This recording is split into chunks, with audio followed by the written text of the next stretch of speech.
It's boy DJ T back to share another story of mine. Actually, it's about a friend of mine. You met him before. If you grew up once upon a time, every line. And if you haven't, well, shame on you.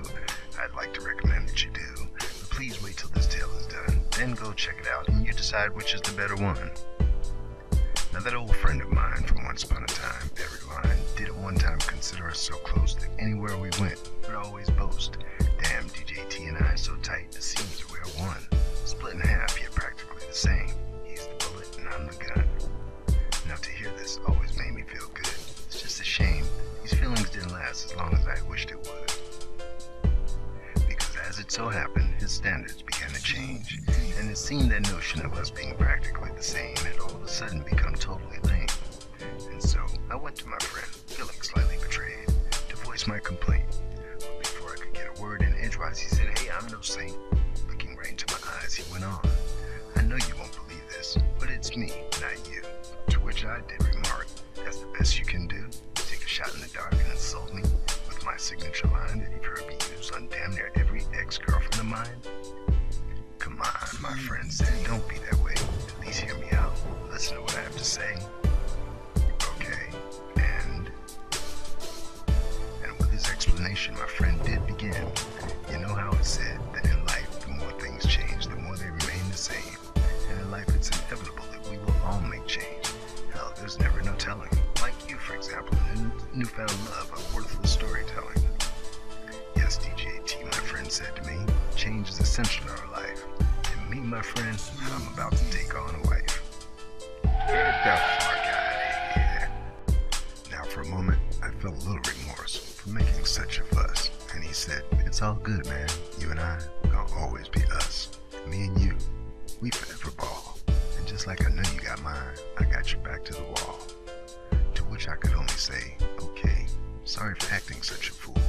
And I know in my heart that we all one and the same.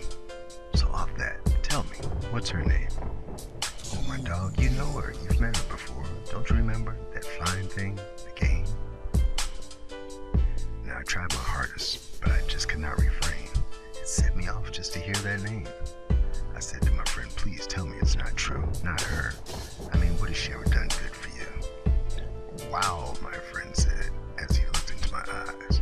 "Don't get all self-righteous with me, because you know that I know you still visit her now and again. So you remember my uppity friend, no matter how minuscule it may be, you still see her too." And I replied, "Well, maybe yes, that's true, but marry her. And besides, this ain't about me, it's all about you. Please tell me, my friend, just what did she ever do that was good for you? She made you a prisoner inside your own mind and secluded you, locked you away from society and living a life and doing the things that normal people do. And not for nothing, just how selfish could you be? If we're so close, how will it all affect me?"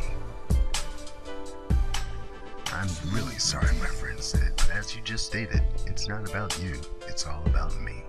Maybe you're just jealous because it's me she wants to marry and you she just dated. She's been there for me when on no one else I can rely. You know it's true. Go on, tell me it's a lie. You know that you can't." And my friend continued on.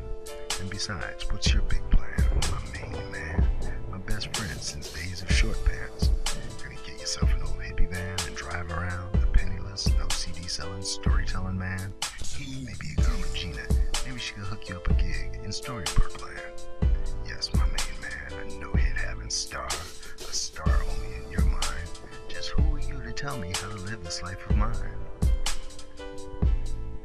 And to my friend, this was my reply.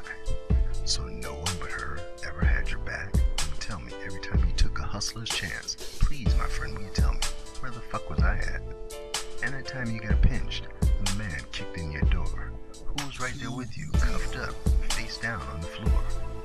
And don't forget, my gangster friend, I'm the only one who has been down for you and had your back from day one. And ride or die, my complicated brother, I am the one who will be there until the last day is done." And with that, my friend did respond, "You know, there's a reason that you are the bullet, and I am the gun. For I am really a tool, but it is you who get the job done. So I'll tell her, sorry, game, we're done. Because before anyone else under the sun, it is my best friend, my main man, DJ T, with whom I must remain as one."